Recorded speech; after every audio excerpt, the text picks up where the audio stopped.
Welcome to Directionally Correct, a People Honest podcast with Cole and Scott. Today's guest, Dr. Craig Starbuck. Hey, Directionally Correct fans, we're off this week, so here's a replay of a previous episode we thought you'd like. If you're looking to stay connected to the podcast, make sure to subscribe to our newsletter on Substack to get behind-the-scenes information, watch our videos on YouTube, or check out other episodes of the podcast on your app of choice. Thanks for listening. Directionally Correct is dedicated to you, our listeners, to help educate and entertain you on how to effectively do people analytics. By supporting this podcast, you're helping us continue to provide valuable insights and knowledge to our listeners. Please consider becoming a patron of the podcast.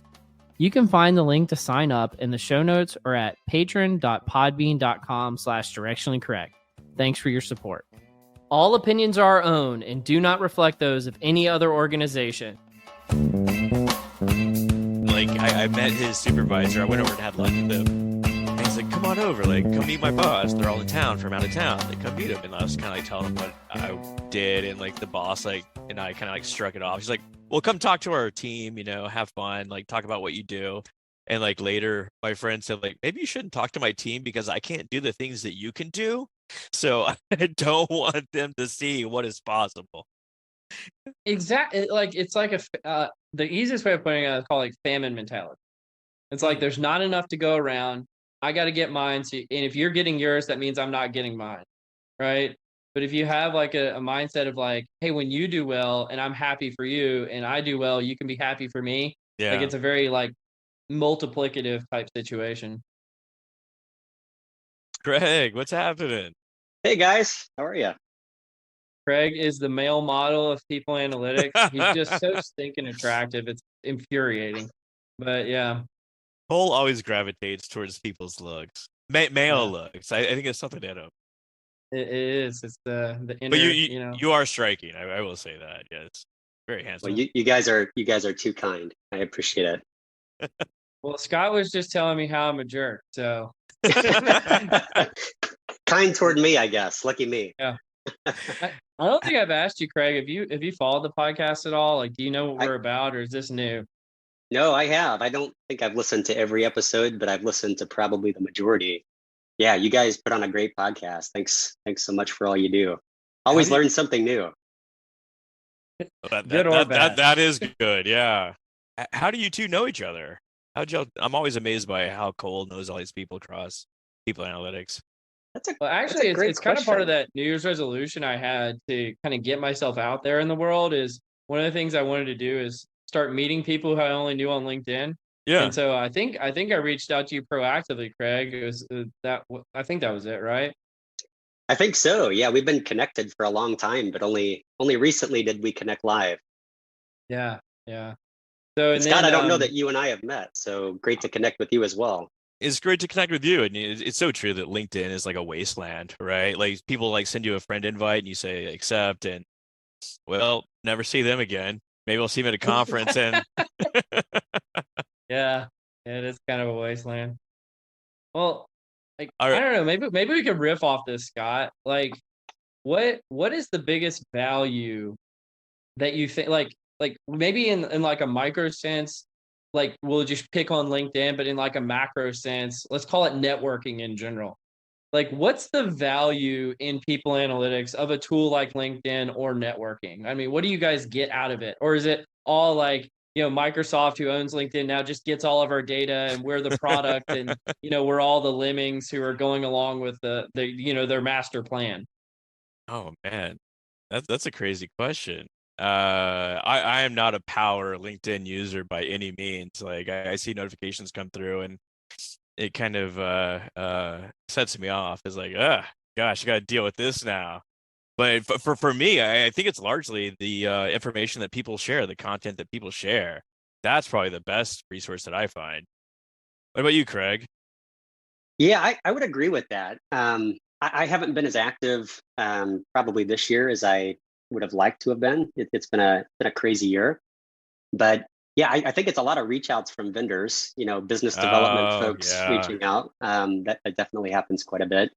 But yeah, the knowledge that I get from reading posts and just the diversity of perspectives, I would miss that without LinkedIn. I'm not sure there's a there's a commensurate replacement for that today. Well, it's so Yeah. great. It's so great as a knowledge sharing platform, as you say, because like the bar to entry is so low. Like you don't have to go through a review board. You can go and write yourself a LinkedIn post and reach, tens of thousands of people if it gets hot, etc. But it's a great way to get your ideas out there. I know Cole's a big author on LinkedIn. Big being a Yes, he relative term, is. but yeah. I feel like I'm among celebrities here joining this podcast, guys. Oh goodness. Ditto. Right. My privilege. What Yeah. what do y'all do? I mean, we're coming up on Christmas. You guys got any big plans? No. I'll take this like no. I'm actually moving next week. So we sold our house at the height of the market last fall, moved Good into for a you. small rental. Congratulations. Yeah. Yeah. Yeah, and we've been building a new home 6 days from completion. So we're moving in next week. Well, congratulations, man. That's a Yeah. big Yeah. deal. That's like a life moment. We're experiencing a life moment with you, Craig. You definitely are. And I'm pleased to report my wife and I are still married. I'm sure building a house has its own set of challenges that you could lament about for a while. Yeah, I won't get on that soapbox, but I will say this is the first and last house I will ever build. A forever home. Put it A that forever way. home. Yeah, I'm just going over, Scott, back to your question. Like, I'm just going over Louisiana for the holidays. Are you doing anything special? No, I don't believe so. I think I exhausted my airline budget during Thanksgiving in the past 6 months or so. But I think it'll be like a lonely Christmas here in Seattle. But that's okay. That's okay. Womp womp. Well, I have like a bowl of eggnog to myself, maybe. And what is going to be put in that eggnog is the real question. Honestly, I hate eggnog. Where do you guys stand on eggnog? Not a fan. Yeah, not a fan. The consistency of snot. It is not good.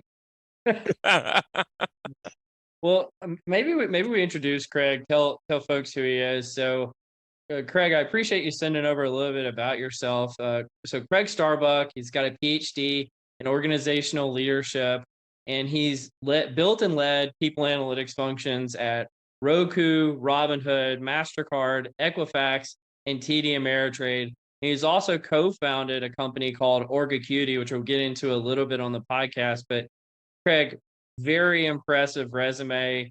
I think you're one of the few people who has probably built as many functions, if not more, than I have. And so I think I have a lot to learn from you. But I don't know, maybe we could start by talking a little bit about what's going on in your current gig.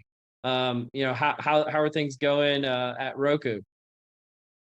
Yeah, absolutely. They're going really well. So I joined Roku back in June, and Roku is pretty early in this journey, actually. So it is a build function, and that's what I really enjoy doing. Kind of an entrepreneur at heart, perhaps. But this is the 6th people analytics function that I built.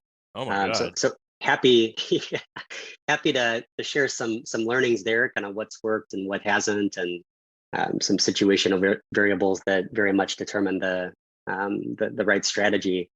What's worked and what hasn't, Craig? Well, I will say first and foremost, building a people analytics function is more an art than a science. I would love to be able to say, like, do these 3 things in every context and it'll be like wildly successful. That's, at least for me, that's not been my experience. So I think first and foremost, got to lead with the business strategy. Like, what is it the business is trying to accomplish? And make sure that we're tethered into that strategy. Otherwise, I think the work could be perceived as too academic and less valuable for the business. And that's really unfortunate, because people analytics is about the business. And so I think number one is, like, understand the business. Take the time in those first 60, 90 days, meet with business stakeholders outside the HR function and learn about the business. Every business has different dynamics, different markets, different players, different priorities. And I think it's really important to understand those first and foremost. Otherwise, any strategy for people analytics can't possibly facilitate those business objectives. So that's the first thing I would say, and that's universal across any Mm-hmm. function. I would say that's the most important, like P0 priority. But beyond that, it's like meeting the business where it is, right? If it's a brand new function, probably don't want to lead with like overwhelming HRBPs and others with data. It's like let's start slow. Let's crawl, walk, and then run, and let's build this capability together. I'll tell you one mistake I've made. I've made a lot of mistakes, but I'll just share one that I hope to not repeat. Um, Before I really understood the concept of MVP, minimum viable product, I had this not so great idea of going out with this diversity dashboard at a former employer that was many pages, every possible dimension that you could throw on a dashboard, and Oh the yeah. hope was, I think yeah, we've all been there. Like we're trying to give them everything. exactly. And I thought like this is going to be a good thing, right? They're going to be able to ask Yep. any question under the sun. They're going to get an answer from this dashboard. It didn't pan out quite that way, right? It was overwhelming. Nobody was using it. So we just scrapped it. It was over engineered. It was breaking all the time. The data pipeline was so Oh intricate. God. Yeah. Just had to scrap it. And so I had to learn the hard way, albeit, what an MVP really is and the importance of starting small and iterating with the customer to evolve that solution. Absolutely. And like as someone that's been on the other side of dashboard creation, so you got your users and you got the people that actually create it, be nice to your software development engineers because it is a hard life because everyone has an opinion on what that dashboard should look like. And they say like, oh, like I'll just make it on paper and like, here, just go do this, Scott. It's like, well, what you're talking about is probably like 12 hours of programming right there, and they don't realize it. And then they, have like, well, we need to change the font from like 12 point to 10 point. It's like, okay, but it's not functional yet. So I You I hear totally empathize. you hear that big sigh. It's like, Oh yeah. okay. It's like, ooh, I think I hit a nerve. Sorry. Yeah. Or like the colors needs to be green, not blue. It's like, well, the dashboard's not functional yet. Like, but sure, we can change the font color. Whatever. Sorry to interrupt you, Craig. I apologize. Please continue with the journey of creating people analytics functions. No, that's so important. Those finer details, kind of those finishing touches, as it were. Yeah, it's important to keep those at bay and kind of focus on kind of the core of the solution. But yeah, like starting small is really important. I'll tell you at Roku, I'm taking a slightly different approach than I've taken anywhere else. With that learning kind of in my back pocket and trying not to repeat that mistake. Given that this is a very nascent journey that we're on in kind of leveraging data in the people space to inform human capital and management decisions, we are looking at this concept called we're calling it a monthly people insights report. And essentially it's a pared down version of data points and insights, some narratives that seem to really resonate with our stakeholders. And so you guys have probably all seen those like maturity curves, right? It's like very linear and it's very sequential. Like you've got to do operational reporting before you can do dashboards, before you can do predictive modeling and prescriptive. I Oh actually yeah, don't those are all baloney. They're just Yeah, baloney. I don't subscribe to that model. In fact, we're jumping straight up and skipping some steps because by addressing early on hypotheses that we're being asked to test and problems we're being asked to solve, questions we're being asked to answer, we can use the feedback from those ad hoc analyses to inform what scalable solutions we build out. And so we're starting at the opposite end. And these monthly insights reports are really intended as a way of getting the people team comfortable consuming data, leveraging it in conversations with their business partners. And then from there, we can start to evolve it before jumping to a full-fledged dashboard. Yeah, but you're also answering the business questions, which is what you talked about, be fundamental to the business needs, and then develop the people analytics function to answer those questions. It's not about following this maturity curve. Exactly. Yep. Absolutely. Well, I wanted to talk to you, Craig, a little bit about you kind of your, I don't know if you'd call it a side gig, but whatever's going on with Org Acuity. You gave me a quick demo of the product. I thought it was amazing. And maybe a little bit about what it's for, who the customers are, and what it has to do with kind of your passion in the space of people analytics. Yeah, absolutely. So Org Acuity was born out of let's say frustration with the vendor landscape. So back in, I think it was 2008, walking the halls of HR tech in Vegas, I noticed like every single HR tech vendor had AI labeled on their solution. AI was everywhere. Yeah. And I won't use any names, in this podcast, but I was in a demo with a vendor shortly thereafter, and it was a survey vendor, and they were talking through the favorability distributions, percent favorable, percent neutral, percent unfavorable. And the salesperson leading the demo told us we use AI to determine favorability. And I just couldn't believe that. Unless AI stands for aggregated insights, this is not artificial intelligence. This is like fifth grade math. These are percentages, right? Like this, I couldn't believe it. And I kind of felt like this AI snake oil that was so characteristic of many of these solutions, like they were taking advantage of who they felt were not in the know on like what is AI and what's not. So we're not even And talking like regressions or anything like that. It's like quite literally just like top two box, something like that. exactly. Yeah, like top box scores, right? They're just descriptive metrics. And so I started to look at this, and I was seeing this more and more as I attended these demos. And I thought, number one, this isn't AI, and they're charging far too much money for these solutions labeled as AI. And two, that the price is so far out of reach for smaller organizations. And that's really unfortunate because smaller companies, just like larger companies, have the same needs. Like, how do we motivate our people, engage our people, retain our best people, right? That's not unique to a larger company. But these enterprise grade solutions are out of reach from a budget perspective. And so I started to think like, how could I help?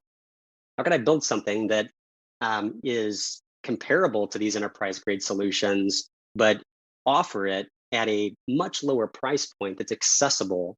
And that's really what we're about. The Org Acuity mission is making people analytics accessible to large, small organizations alike, democratizing access to people analytics. And so I spent the better part of 2 years every single morning, starting at 5 a.m., most evenings, and every single weekend, banging out code. And my business partner came along for the ride. He actually used to be an IO psychologist, has a graduate degree in IO psych, transitioned into data engineering, and does a lot with GCP, Google Cloud Platform infrastructure. And so he and I co-founded the company, and he built out all of the infrastructure. I did the modeling, the data viz, and everything's built in GCP. And our goal was to make it as scalable and low cost as possible so that we could bring down that cost for companies. So what are you talking about here? Like, is it an aggregation of various companies that come in to bring their data, or like, can a company upload their data and develop solutions within the tool, or is it something Yeah, totally different? yeah. So we try to make it as simple as possible because if you go down market to like smaller companies, like data quality is a problem for like every company, right? Like I've like to say like some of the larger companies I've been a part of, they've got it figured out, not so much. But like you go down market to like smaller companies, it's even more pervasive. And so like having IT support to like set up APIs, assuming they even have, a Workday or like a, enterprise grade HCM, that's really challenging. And so Oh we yeah. just take a flat file with HCM attributes, like what are those different dimensions by which they would want to slice and dice data. And then we have a survey. They just specify what items they want to measure. We have some recommendations based on validated constructs. And yeah, it spins up. We have that process, full end-to-end process, fully automated. It spins up and the survey launches, and we have a dashboard with real-time insights. Like as people are taking the survey, those aggregations are happening on the fly, so managers and super users alike can see the results in real time. That is super cool and super admirable as well. And like it's not just basic analysis either. You have like some network analysis stuff. You have some NLP built in. You're gonna put us all in business, Craig. Well, I don't One know about nonprofit that. at a time. Yeah, it's really about giving back. I mean, I certainly have had a wonderful time doing it. Like it's been great to kind of be like the product owner and also developer simultaneously. And like we don't have any investors, so I'm not beholden to what they think is the right moves and the right features. Love it. But it's been really great. But it's really about giving back. You know, I've had the opportunity to work at some really great companies and have really great leaders. And I've also had the opportunity to work in some not so favorable environments. And I'm thankful for both, because the latter has taught me that, you know, sometimes these observations in a data set that we're working with are subtle cries for help. And it's our duty, our responsibility as people analytics practitioners to surface those for those who can authorize action. You know, when I sometimes I like to think of myself as like, oh yeah, I'm pretty cool and sophisticated in people analytics. And then somebody like Craig comes along and I'm like, I'm nothing. And so I really appreciate you, Craig, and I appreciate how you're using this kind of this company that you're building to help give back to the people analytics community. But another way that I saw that you're talking about giving back, and I don't know if this is, or yeah, I think you have announced it publicly that you're writing a book on people analytics. Can you talk a little bit about what the book is about, how it's going to help, what's the market, all of that kind of stuff? Yeah, absolutely. So this has been something I've been thinking about for a while, and it was a New Year's resolution for me. I actually started on January 1 this year. And the writing's complete. It's currently with Springer, and the publication date is TBD at this point, but probably another few months if I were to guess. So I taught a graduate level statistics and business analytics course for about 4 years for finance students, like an MS in finance program. And in searching, I actually developed the course for that and taught it. And in doing so, I could not find a textbook that covered the full conceptual terrain that I was hoping to cover. Everything from like, how do you plan out an analysis, like the project planning stage, to like research designs, methods, sampling, onto modeling, descriptive, inferential, data visualization, storytelling, like that full end-to-end life cycle. I couldn't find it. And so I was kind of piecing together different books, ISLR, kind of the classic introduction to statistical learning in R. My favorite stats book, by the way, I've read that cover to cover 6 times, and I always learn something new. Just a fantastic book. That was one of the textbooks for that course. Another, Storytelling with Data by Cole Knaflick, great book on data viz. And I have just a number of supplemental readings on like research designs, methods, like quantitative, qualitative, mixed methods research. And it seemed like very fragmented. And so I started thinking, could I write something that would kind of tie all this together, kind of end-to-end life cycle analytics? And could I do so with orientation toward people analytics practitioners? How do you think about this in the context of people analytics specifically? Because I think, you know, for people analytics, you know, measurement's a significant topic, right? Psychometrics. How do we ensure that instrumentation are both valid, reliable? Like, what does that even mean? Construct validity. Why is that important? So I wanted a chapter dedicated to that as well. But another gap that I identified, at least among people analytics practitioners, is technical skills like scripting in R. Mm-hmm. SQL, like, you know, how do you extract data in a performant and efficient way? Well, what you're referring to is like just absolutely super helpful. Because a lot of times you'll read in a book and they talk about things in like very abstract or pie in the sky sort of ways, and like what you're talking about is very close to what Cole is actually advocating for, this like norm core conference where, hey, we have specific challenges and let's not only get into like what the challenge is, but how to actually tackle it in practical terms. Exactly. And Cole, I love that idea, by the way. Would love to participate if indeed that takes off. I think your last count was just shy of 100 respondents to that survey you put out. Yeah, I mean, I'm going to be honest, Craig. I looked through the list of responses and I didn't see your name in there, man. So, Well, it's because Craig's know, going to be the keynote. That's why. I absolutely responded to that. okay, Look good, again, good, Cole. good. I promise I responded. Awesome. But yeah, on the book, that was really the goal of this, and so it covers all of those areas, and the applications are specific to R. Um, you know, Yeah. in R, R's, Sorry. yeah. We'll cut this out. Whatever. Yes. Go ahead, Scott. Yeah, I was gonna say that like I was poking around last night and I couldn't find the book online because you say it's still with the publisher, but I did find your data sets in the people analytics package, which is so helpful in itself. A lot of times people talk about like I want to get involved in R, but there's no real data sets around. So you got like the MT cars and the Iris data sets, but it doesn't really resonate the way compensation data does or performance data does. This is a way to like really dip your toe in. Yeah, exactly. Just got that published on Crayon about a month ago, and so it'll be much more easily accessible for readers just to import the data set and start working with it. But you're right, Scott. I think it's really important to have relevant data in practicing these.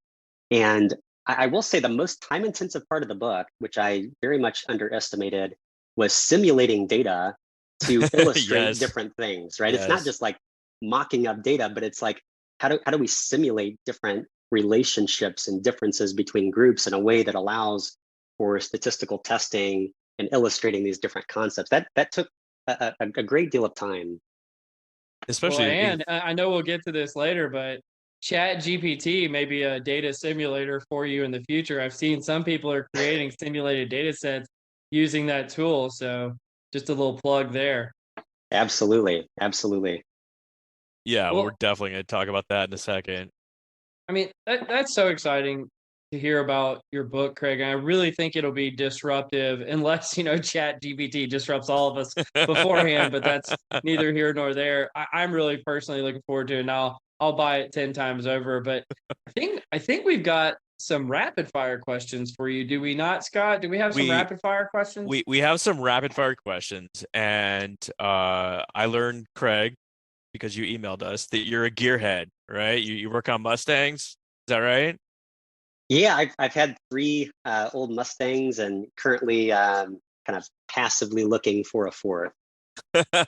So we have some either or questions related to being a gearhead, a little Okay. wrencher. Okay, number one, sports cars or luxury cars? Sports cars, hand down. Yeah, absolutely. Electric or gasoline? Gasoline. Gasoline. Is electric even viable, like in the long term? That's probably a conversation for another day. I would just say as a fan of like older muscle cars, I have to go with gasoline on that one. Okay, I think I know the answer to this one, but classic cars or modern cars? Classic Particularly cars. particularly the body types, right? Just unreal. Yeah, classic cars. Manual or automatic? For a classic car, I would say manual. For a daily driver, automatic. I'm ashamed to say I never learned how to drive a manual car. Can you do a manual, Cole? Nope. Okay, final one. On a road trip, would you rather take a convertible or a minivan? So I do own a minivan, and funny story. I told my wife like I will never have a minivan. I'm not going to be one of those soccer dads. Like we'll have an SUV. I've got a couple kids, and when we had our second, it's like we just don't have enough space with a car. And like if they wanted a friend to go somewhere, or like we're going to a soccer game, got all this equipment, we just need more space. And we started shopping around. It's like that's the economical thing to do. I'm just gonna like, I'm no pride. I'm a soccer dad. getting older, and we broke down and bought a minivan. So I would have to go with a minivan on that one. I mean, sometimes you got to wear sweatpants, right? I mean, That's it's just right. it's all That's just right. practical. You guys are killing me. Got the dad bod thing going too, which is awesome. No, not really actually. But what Craig, do you want to join us in the nerdery? Let's do it. Let's do the nerdery. So, the first topic is around this Chat GPT, and I will be honest, those 5 questions related to either or in Gearhead were all created in Chat GPT last night. I just plugged in either or questions related to automobiles, and that's what it spit out. I mean, it's absolutely revolutionary. I haven't met a single person that thought, meh, meh. Yeah. I've been playing In with it all preparation week. for the podcast, Scott and I were chatting. We were like, man, just as Chat GPT comes out, Google has gotten so much stupider too. It was like the worst time for Google to not be doing well. Because, like, I mean, I feel like I can't find anything in Google anymore. And then this miraculous program comes along that, answers all your questions. And I understand that, like, I've seen people poking around in it, and maybe some of the stuff isn't great. And I've even tried to do some of my own research about like what I consider to be pretty narrow topics, and Chat GPT won't have an answer at all, but it's still revolutionary. And I feel like people who aren't integrating this into like their company or their platform or what they're doing today are going to be left behind. Have y'all played with it yet? Yeah. It's amazing. Every time I try, it looks like there's too much traffic, too much activity, and it's locked down. So there's high demand for these services. It's really exploded. When I was playing with it over the weekend, it had no problems. But yeah, I'm getting the same warning messages right now. Mhm. I've asked it to I've input some text into it and asked it to simplify it. It does. I've asked it to make the text sound smarter. It does. Specific topics. I've seen people create legal documents on it, which had a lawyer threatening to sue and shut down ChatGPT. Obviously, coding. That's sort of the big thing. I mean, there's all sorts of societal implications for this technology. And for your sake, Craig, I just asked Chat GPT when the traffic will slow down on Chat GPT, and it said, "I'm sorry, I don't think I can help answer that question." So my apologies. That's awesome. I mean, like copywriting is dead, right? I mean, you can ask for a 5 paragraph essay on, I don't know, The Catcher in the Rye, and it'll spit it out for you. That's what I told the marketing team at work. I said, anybody who's doing writing right now just became an editor. That is Like, you're great. no longer doing writing, you're doing editing. Now, I'm still going to write because I like it and Yeah. because it's awful and it's so bad that Chat GPT can't do as bad as I do. But otherwise, I don't think I'll be automated anytime soon. Well, I think you're right. Around the coding too, it's not totally, one-stop shop. Like you still need some scripts around it, this sort of thing to implement it, but it gives you disclaimers in a lot of cases of how to implement it. I mean, like with that said, like, is this going to be like a calculator that like augments us, or is this going to be more of like disruptive and like we're all just going to be like, remember those fat people from Wall-E? They just kind of sit in their chairs all day, like have nothing to do. Is this going to put a bunch of people out of business, or is it going to be like an augmented tool? Probably both, honestly. Yeah, fair. Yeah. The way I see it is what Chat GPT is today is the worst it will ever be, and it's only going to get better. And so if you know that that's the case, then obviously it's going to do a lot of displacement, and there's going to be some people, eating chips on the couch and all that kind of stuff. But I imagine for a lot of professions, it's also going to create augmentation for how great they're going to be able to do their jobs effectively. I kind of see it like how cognitive ability influences people's overall performance, where it's a multiplicative and compounding effect over time. Like the people that know how to use AI or Chat GPT, they're going to be light years ahead, and the people that are Luddites, what have you, well, nice knowing you. Yeah. We personally welcome our new robot overlord. Well, I mean, like, how's it gonna like what would we do like as IOs or people analytics professionals if like a bunch of these jobs went away or people didn't have anything to do? Like, because I mean, like, we derive a lot of meaning from life, pardon me, meaning from work. What do we I think do? we all become personal trainers. I think that's what it's going to be. Influencers, we're just Yeah, influencers. exactly. I don't know. They'll probably be better at being influencers too than we are, but who knows? Or even like academics, like the long form essay is dead, right? Like, what is schooling gonna look like? And think about all those people that are in school to be copywriters right now. They're screwed. I actually did see something the other day. I don't know if this is true or not, but they showed that there's a auditing add-on to ChatGPT that can kind of like what was it turnitin.com, where you could see if a student actually wrote their essay or ChatGPT wrote it. So I think there's already kind of countermeasures in place for academia. But in that sense, it's like why why wouldn't you have someone use ChatGPT or something better to help augment students if that's going to be what a future job looks like? Oh wow, that's an interesting point. Just build it into the curriculum right there. I mean, there's the problem comes like knowledge checks, like how does someone prove that they know what they're talking about? But I guess to your point, like you don't necessarily need to be able to say like I know what 7 times 7 is if you have a calculator. Yeah. You Yeah. outsource it.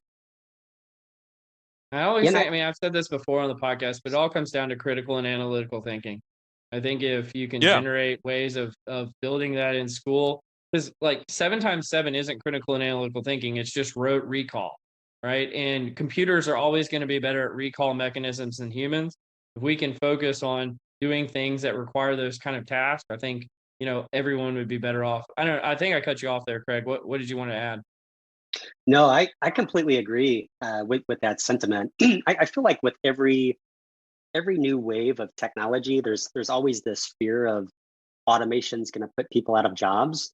And I agree that it absolutely could, but the probability is probably high that it will in some cases. But I also think the augmentation piece is the thing to be really excited about because technology will always evolve the way in which we work and kind of the labor market, kind of what's in demand, what do we study in an academic setting. And so I, I don't really get concerned from that perspective. I think the augmentation is really key.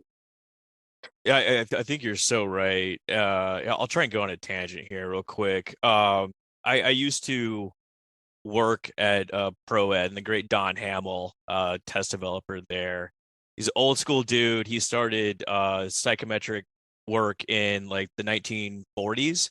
And he talked about like when he was starting out as just a young lad in his 20s, he would hand calculate correlation tables by hand, like quite literally like adding everything up, on like an old school adding machine and like make these big ass correlation tables. And of course you have like limited sample size, etc. But doing it all by hand. And once he had that done, it take him like a week or two. The owner of the company would be like, all right, do it again because you might have made a mistake in there. So have to redo the entire correlation table to understand how I feel these like this is different a items are software going back and forth. engineering developer example again. Oh yeah, oh yeah. Of course they didn't have TikTok or anything cool, like nothing to go home Yeah. to, I guess. But like now we have SPSS and obviously Excel and other tools that just kind of like free us up to do more interesting work than hand calculating these sort of things. So like that's the augmentation aspect of it that hopefully we can move on to more interesting things than tedious work. Because like no one really cares if you know how to uh, code a t-test in R if ChatGPT can spit it out for you. You're Yeah, it's here. more about the interpretation of that. What are Yeah, the practical applications and what does that mean in terms of what we prescribe to the business and actions? I love that. And that's exactly what Cole was talking about too. Like the value of crystallized intelligence is dropping because you can outsource all that information, but fluid intelligence, that's still king.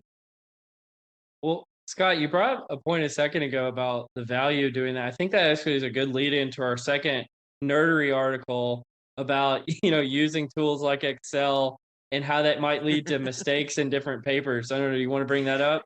Yeah, sure. I don't have it pulled up right now, but I got some notes here. So there's a report in 2016 that showed that in biological papers that the names in genes were shown as errors, and they traced it back to Excel recoding gene names into like dates and numbers, because like we're all annoyed by this, right? Like you like, damn it, like why won't it just like it knows it's a date? Like why is it gonna be like 1974, etc.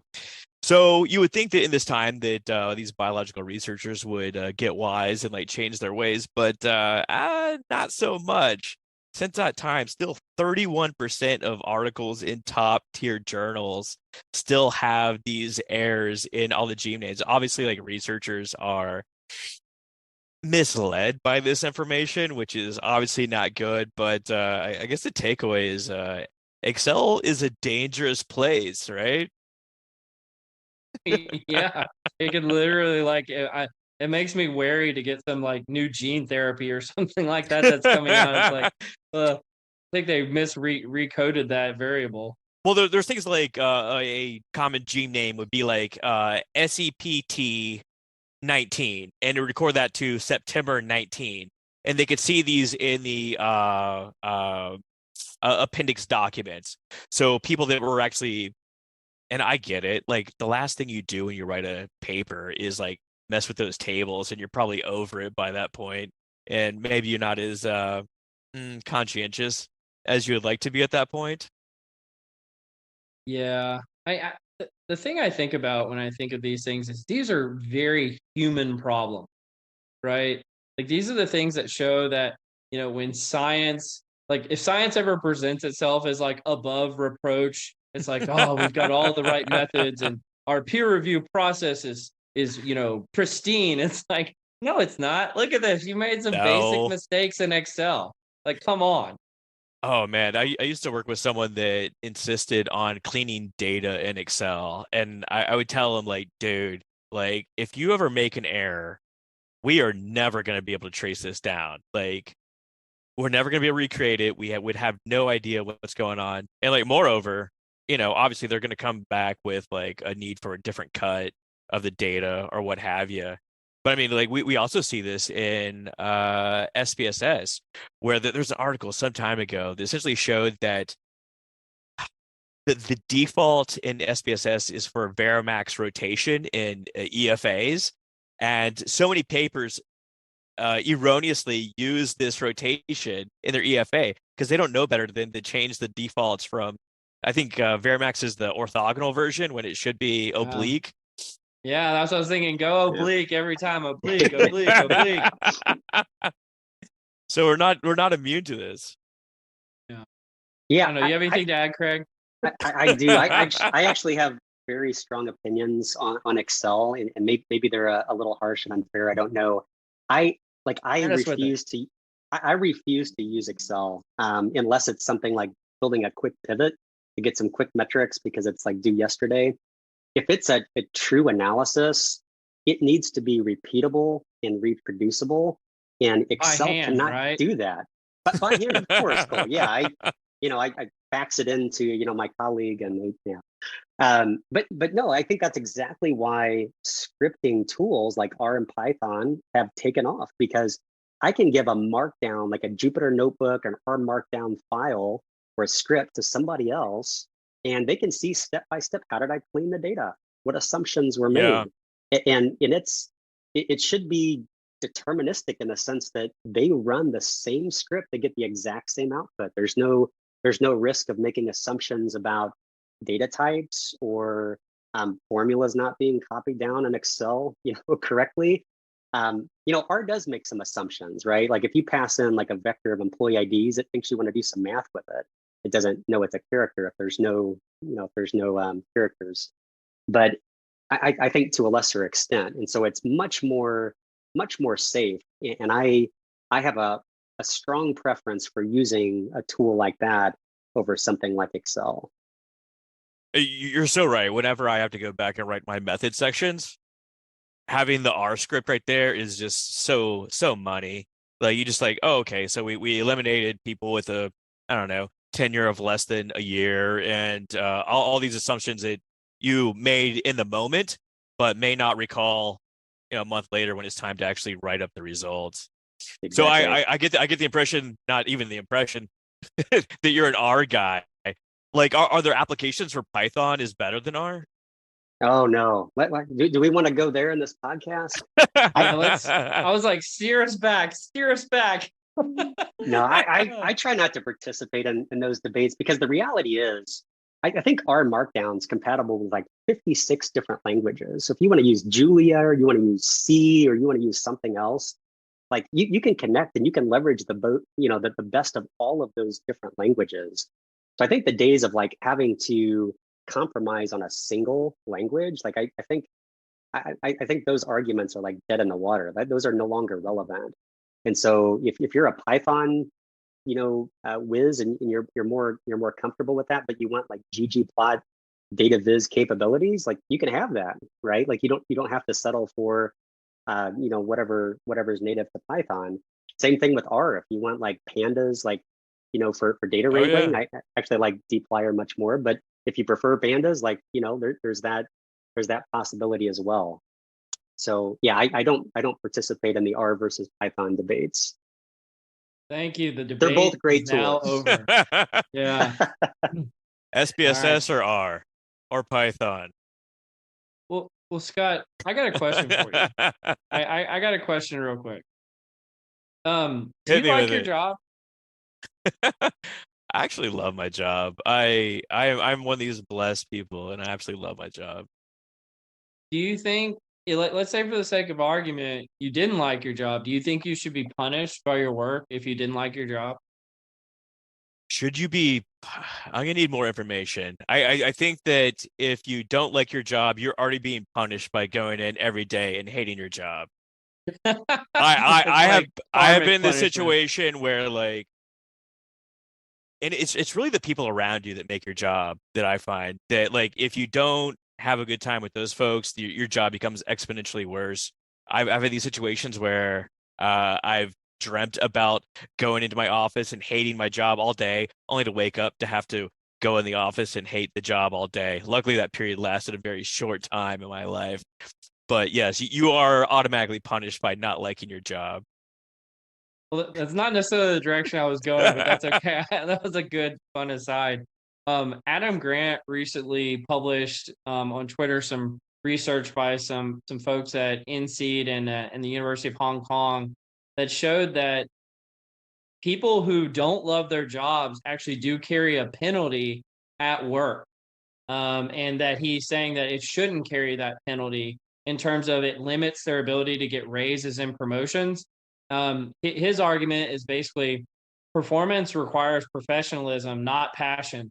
What counts is how people contribute, not how they feel about their job. I don't know. What do you guys think about this? Do you think that a person should have to be passionate about their job to get a raise or a promotion, or is performance all that's necessary? I would answer the question with a question. Do we think that performance and passion are correlated? Like, in other words, Interesting. can you be consistently a high performer if you view your role as complete drudgery? I have a in case of one, but I think of like Aaron Rodgers, the quarterback of the Green Bay Packers. I think that he is a fantastic football player, but I don't really think he likes football. I really don't.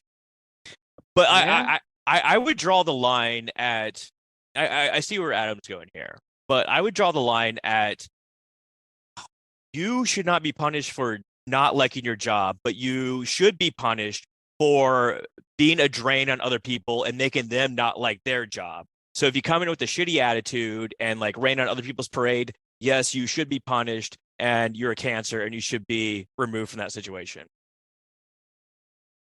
Can't disagree with that. I think, I mean, I don't know, maybe I'm making a straw man argument here, but I do think it's possible to individually perform even if you aren't feeling great about your role or your job. And if that is the case, you really shouldn't be penalized. But I think what both of you said is there's obviously going to be a bleed over effect to how you treat other people, likely, or how you're treating, the the importance of the work itself. if you don't have that passion. And so I actually agree with you, Craig. I do think there's a correlation between passion and performance, and so, but it's probably not as clear as maybe we're making it out to be. Yeah, plus one. Yeah, and Scott, to your point, I often think about the effects of a toxic employee's long goodbye. And you can see that Yeah. in like O&A use cases as well, kind of that contagion effect of like that toxicity and how it kind of permutates. And and so I think it's really important to look at that. I don't know that I've seen folks who are really unhappy in their role be like really positive influences on those around them. There could be some outliers, but I think in general, there is that carryover effect, like the ones, personal setting, family, friends, even outside the work context. I saw a study some time ago. It's probably like 2017. Essentially had a call center floor. So these call centers like big as a football field, and they showed that the effects of a good, energizing employee expanded about 20 feet around them. The other employees around them had a positive uptake, contagious nature, if you will, of that employee's behaviors. A toxic employee infected the entire floor. So it's important to try to isolate or mitigate those employees as quickly as possible. Yeah, put them on their own floor. That's what I say. Right? Isolate them. But I mean, like, if you do encounter someone that is lacks passion, hopefully you can engage in some sort of like job crafting behaviors to maximize the aspects of the job that they do enjoy and minimize the ones that they don't. Obviously, like if you're a construction worker, there's only so much that you can do.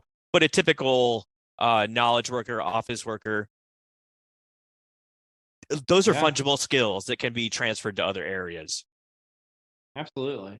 Well, Yeah, sounds like speaking a of this, leadership moment. yeah, Yeah, absolutely, absolutely. But like, I time to think that shine. that energizing aspect, maybe that's just a code for passion. I don't know. That carries over to other people and it increases their performance. Therefore, yes, you should be rewarded for that because you do have not only a positive effect on the specific work that you're given, but the team around you. It's very nuanced, though. I understand what Adam's talking about, but I think it's more I nuanced than think what that. you're describing, Scott, is like organizational citizenship behaviors, right? And how that those have a relationship to performance on the job as well, which I think, I mean, I'm going back to school here, but I think that there's a very strong linkage between those two things as well. But kind of just as a slight pivot, Craig, I know one of the things that you wanted to talk about is, performance and productivity measurement. Um, any things that you wanted to cover in that area? Yeah, productivity is such a challenging and loaded term because it means different things to different people, right? There's no universal measure as best I can tell. And so if you look at productivity in the context of a call center, looks quite different than the context of like an HR business partner or someone in people analytics or someone in sales, someone in finance. And so in every organization in which I've led people analytics, productivity has been something that the business very much cares about. And we've been thinking about this recently as well at Roku, and there's a lot of different ways in which we could go about measuring it. There are like role and level specific measures, right? Because even within a job family or a job profile, there's different expectations at different levels. We wouldn't expect, a junior level software engineer to do the same things that a senior level Yeah. software engineer is doing. And so you got to look at it, at the level, at the management level as well. And so we've been thinking about do we look at it by level and by job profile, which is not very scalable because it's going to take a long time to do. And in some cases, there's no hard measures for it, right? Like what does productivity mean in the context of like people analytics? If ever. Or Yeah. yeah, exactly. And the other alternative is looking at like some proxy measures. Like, are there some proxies where we could say like engagement may be highly correlated with productivity across a wide spectrum of different roles and levels, and therefore we could potentially use something like a survey measure as a more easily accessible proxy for productivity. But then there's a lot of debates around like self-reported productivity. How reliable is that? I don't know. What do you guys think? We had RJ Milner on several weeks ago, and he said that they were getting like really good correlations between self-reported productivity and objective measures. I haven't recreated this, but RJ's a smart dude, and like I believe him. It's definitely something worth exploring because to your point, we don't really have good objective measures of this, and it varies by the job that you're in. And performance is a whole different other battle because you do have this like criterion contamination where people start comparing to other job levels that perhaps isn't appropriate. And I wonder if like part of the reason that we're seeing like kind of flat or even increased productivity during the pandemic is because like you still have the same um, rater source. That is the supervisor typically handles performance ratings, and someone's always going to be rated high, and someone's always going to be rated low because it's somewhat a relative measure. So maybe that's why we haven't seen a drop in productivity. Yeah, it's just a sliding scale of sorts. Yeah. And I do think RJ made some good points a few weeks ago. And I think if you go in the way back machine, I think in one of our first 3 episodes, we covered this in pretty good detail. So I'll kind of go a different direction now. And I think this is actually a philosophical question. It's why it can't be answered because it's productivity according to whom, right? Is it productivity according to yourself? Is it according to your boss? Is it according to the organization?